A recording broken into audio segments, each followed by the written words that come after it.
Bullet Club for life. What's up, Bullet Club? I am back here at Bullet Club Gaming 91 with another video.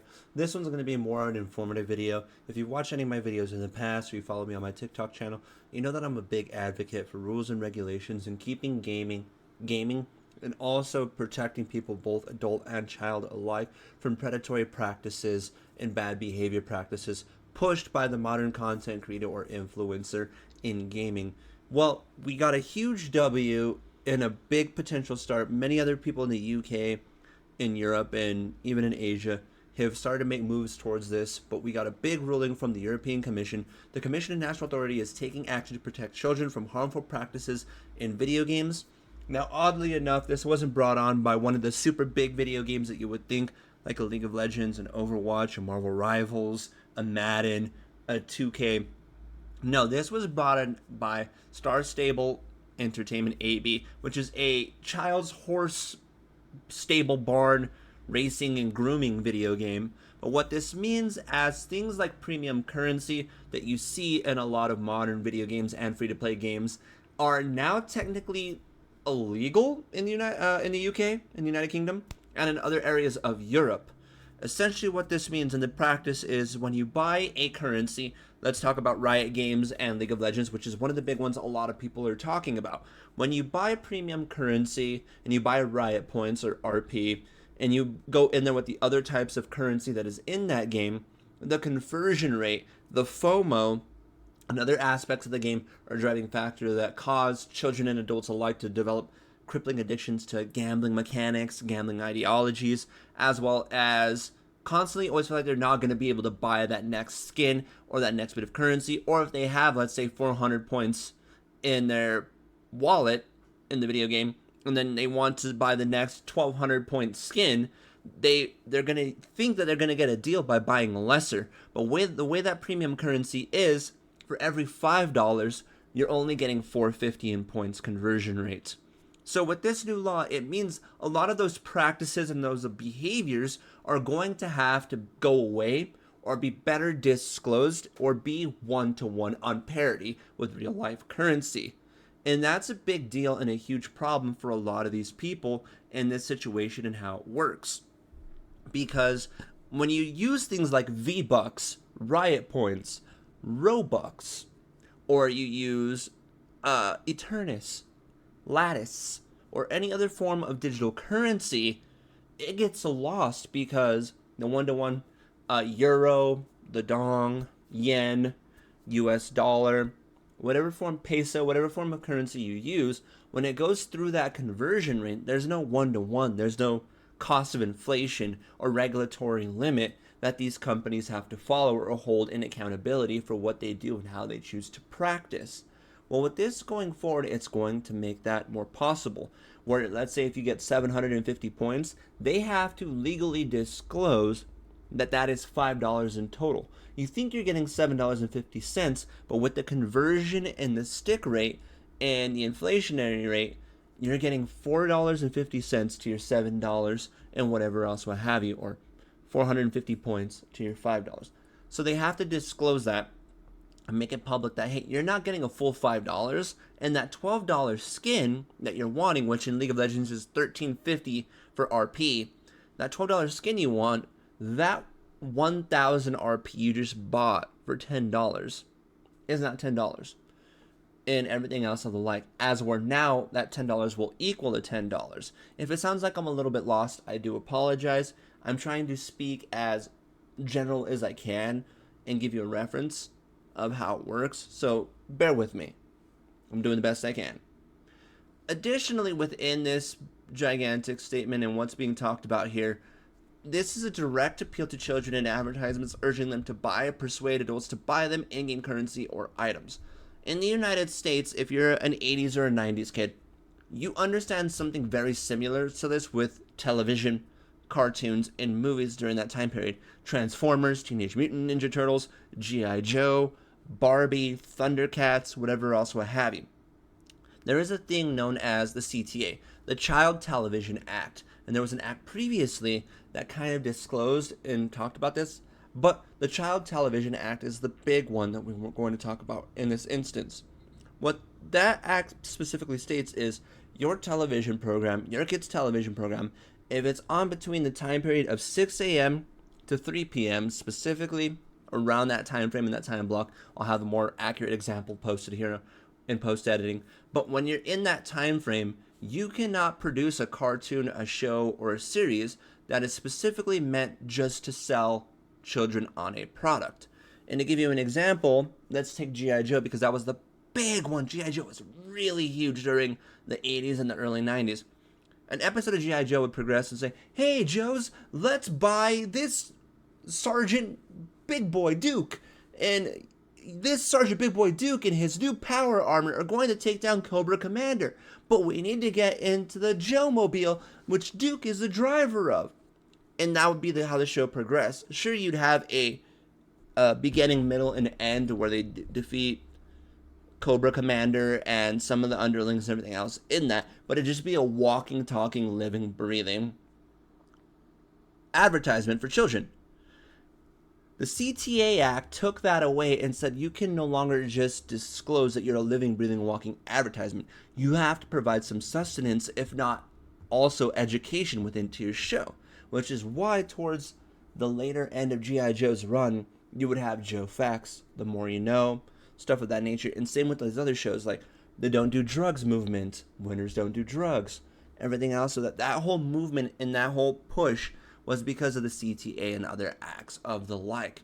And that's what this is doing here, that you cannot directly appeal in advertisements urging them to buy or persuade adults to buy them in-game currency or items with the FOMO or the manipulation and the constant spinning of the wheel. You can't use pressure techniques like the FOMO techniques, the virtual currency, the limited time event. Hey, get a bonus $200 if you spend $10. Instead of $750, you'll be getting $850 plus an extra $50 equaling your total $10. Those kind of practices can't happen there. You have to have a more clear and transparent idea and understanding. Adapt to children about buying and using in-game virtual currency, leading consumers to spend more money than intended, and failure by the company to ensure that influencers promoting their products clearly disclose commercial content. And this is the biggest problem I have, and where I've spent so many years in this industry trying to disclose and get people to understand that a content creator and an influencer is different from a gamer, a streamer, and a let's play. And we have many of those examples, but to give you the TLDR, a gamer is someone who plays the game for 8 to 10 hours, showcasing skills, talent, entertainment, or comedic ability to entertain for long periods of time as if it were a traditional 9 to 5. They go 8 to 10 hours, they showcase their skills, their talents, and everything else, and they ask for donations and everything else as if they were shucking in the real world, playing guitar on the Las Vegas Strip, New York, or they're dressed up as a character trying to collect donations and provide you a service and form of entertainment. A content creator is someone who is branching out from a niche, out of that niche to become an actor, an entertainer, or someone within the bigger, grander sphere, and focuses more on community and building parasocial relationships in which you feel like you can relate and become this person and or character. Therefore, you want to continue to see them succeed or perform in higher mediums. An influencer's job is specifically just to sell you, manipulate you, and do everything this law is now protecting children and adults alike from doing. The biggest example I have to give is in the League of Legends and the Call of Duty community. In the Call of Duty, you have the rose skins. They make you completely invisible and transparent.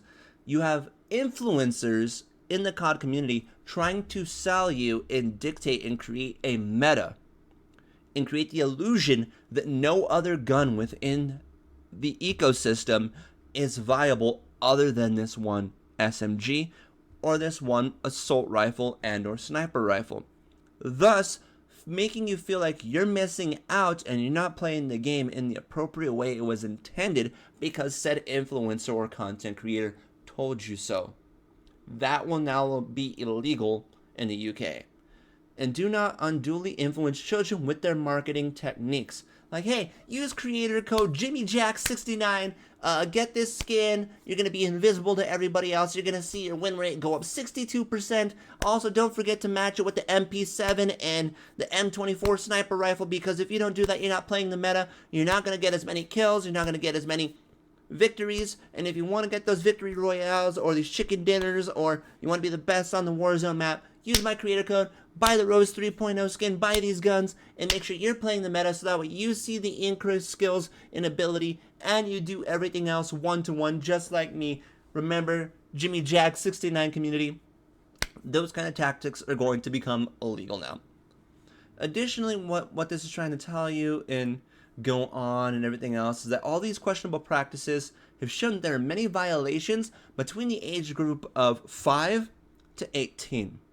And that you see it further with more control and regulation from 18 to 25, and then the demographic of 30 plus falls out because they've either been broken, or they're already recovering by that time. And this has been proven that we've shown, and there's examples from the Federal Trade Commission here in the United States, the University of Michigan, and other children's hospitals, so that they've seen these kind of behaviors and practices take effect and harm children and adults alike. And it's a very big and bad problem. Pardon me. And outside of that, I just don't see how anybody could take this as a bad thing or have it be a huge problem with anybody else. And one of the biggest things that the CPC is talking about here, consider in-game virtual currencies a digital representation of real-world monetary value when they serve no purpose other than for which other functions are secondary to providing for a method of payment, the purchase of digital content, or devices or mechanics in video games, or where applicable for the purchase or another in-game virtual currency. So that loop around, that wrap around, that feel like, hey, this is going to have major impact on your life. You're going to be a better player, improvement, and everything else. That's simply not the case. We need to get rid of that as a whole, in that it's a big factor for a lot of people.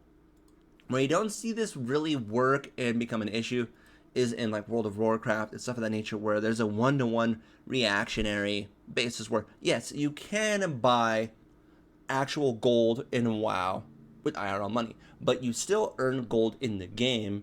Therefore, there's no monetary or risk of back and forth. It's a bit of a gray area, but as we know right now, WoW is not one of those games where it's going to be greatly affected. As we're with Genshin Impact, League of Legends, Overwatch, Madden, 2K, so on and so forth, you're going to have a big problem. And again, like I said, I mentioned, they're going to have to publicly show the price indication should be clear and transparent, and that's under Article 6 and 7, and I'll show an example of that, where like I said, if you get 750 gems for $5, the inflation and conversion rate does not match and is not one-to-one, you're going to see that more balance out in checks and balances, which is a very great thing. I'm trying to make sure I don't miss anything out of that here. Some of the things that they're trying to encourage people to avoid: offering for purchase and mixing different game and virtual currencies in one video game for purchasing in-game digital content or services, and also requiring several exchanges of in-game virtual currencies before making an in-game purchase.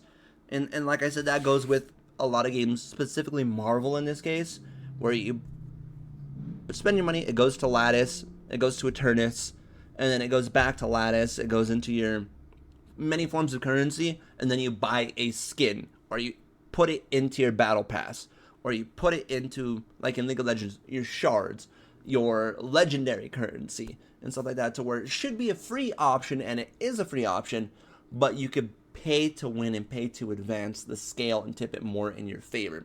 There's a lot of that stuff that's being removed and taken out of it. Outside of that, like I said, shards are a big problem, a big issue. Traders should not engage in practices distorting and the economic behavior of consumers by designing video games in a way that forces the consumer to spend more real money in or out of the game with in-game currency than they need to buy the selected in-game content or service. And the last thing I want to point out that is extremely huge, and a lot of people forget, that the era of microtransactions in premium currency and going from expansion packs to DLC was first originally started in 2006 by Elder Scrolls Oblivion, offering horse armor for $2.50.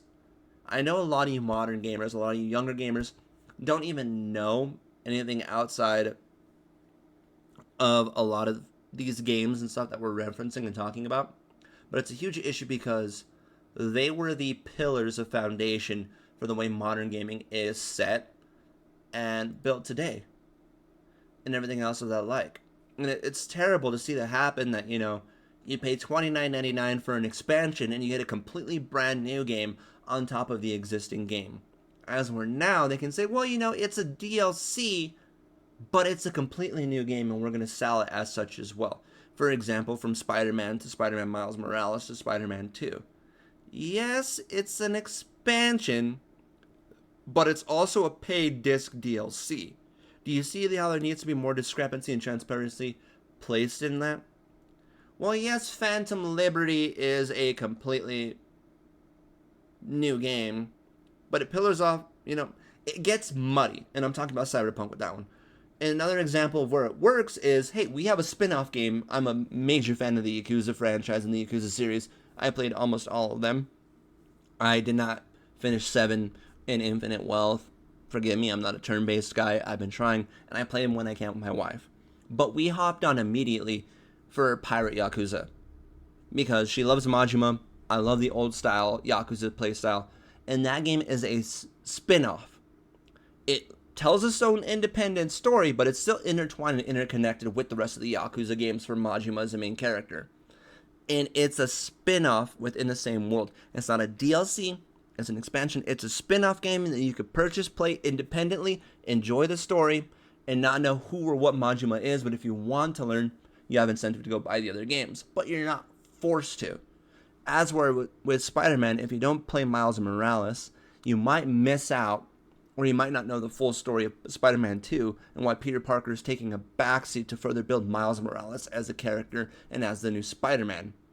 These are the types of things we're trying to avoid, and that the EU government and nobody else is trying to circulate within that aspect outside of the monetized transactions and the currency. Additionally, accompanying any offer to purchase in-game digital content or services in exchange for real-world money or virtual currency with the necessary pre-contractual information. This includes, but is not limited to, information on the main character of the in-game digital content or service or virtual currency, the identity or contact details of the trader, the price and real-world monetary value, the existence and conditions of the consumer's rights of withdrawal, the legal guarantee and conformity for digital content and services, the payment and delivery method. All that will have to be publicly disclosed and placed there for everybody else. And there's terms to avoid and everything else. You can read the full thing. I'm going to put down the link. I'm going to show you everything else down there. And I just want to make this very clear that there are great ways to stop and push things like loot boxes, in-game currency, paid tier skips, and level skips that you see with Ubisoft games and everything else of the like. And I'm going to end with this. The last major modern example and what gave everybody the okay to make this happen is, who remembers in Mass Effect 2 and Mass Effect 3 that you had to buy in to play the multiplayer missions, the Horde mode. And on top of that, you had to buy currency to level up and earn gear and rewards in said multiplayer, which was just a co-op Horde mode. And you could not play it on the couch. So you had to buy an online license, then buy online gear, and everything else of the like. That gave the rest of the world and the rest of these companies the incentive to do it for console. And I know it's been around for a long period of time, but League of Legends is the big detractor and the one that's going to be affected with Riot Games for when it comes specifically to the PC side of things. But hey, that's all I got for you guys. If we could provide a better way where companies and influencers and content creators alike have to be more honest, sincere, and no more predatory, no more abusive, and no more persuasive and influential, not in a positive way, with how they do their games and sell business, that's all we want as the gamer. I know when we talk about games that are mid or overdeveloped or aren't for the hardcore gamer, you're just not that gamer anymore and stuff like that. Like, when we make these kind of videos and we talk about these subjects, that's not what it's about. People are telling me I'm leading with hate, I don't love Assassin's Creed and everything else with Shadows. But when at the end of the day, when a game is a 5 or a 6 out of 10, and you have over 300 to 400 people developing the game, then you have 1,000 who are just PR consultants or party consultants or creator and influencer manager outreach program people and everything else. That's a problem. The original Assassin's Creed game had 4 minutes of credits with about 30 to 40 developers who gave a shit. And that consisted all the way through the Ezio trilogy into the Connor and Haytham Canway trilogy with 3 in Black Flag, which was 4.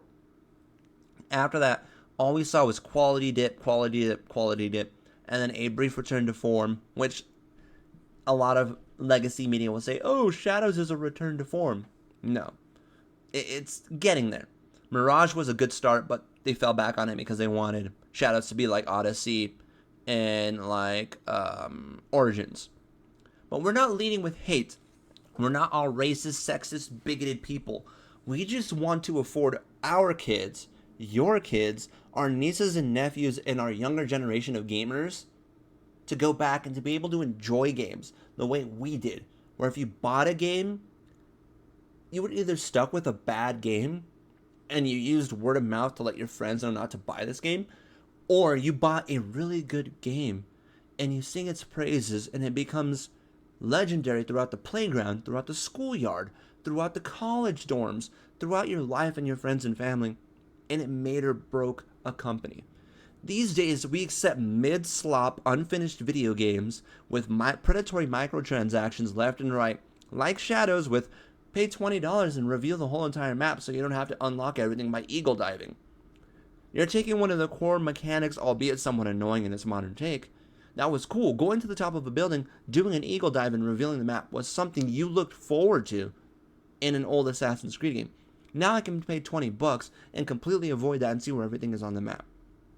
Sure, it's a quote-unquote time saver, but you're just making excuses for why you're taking things out of the game and adding a paid option. But what are your thoughts in the comment section below? Don't forget to like, comment, follow, subscribe, do all that good stuff. I'll catch you in the next one. Kenny, take us home.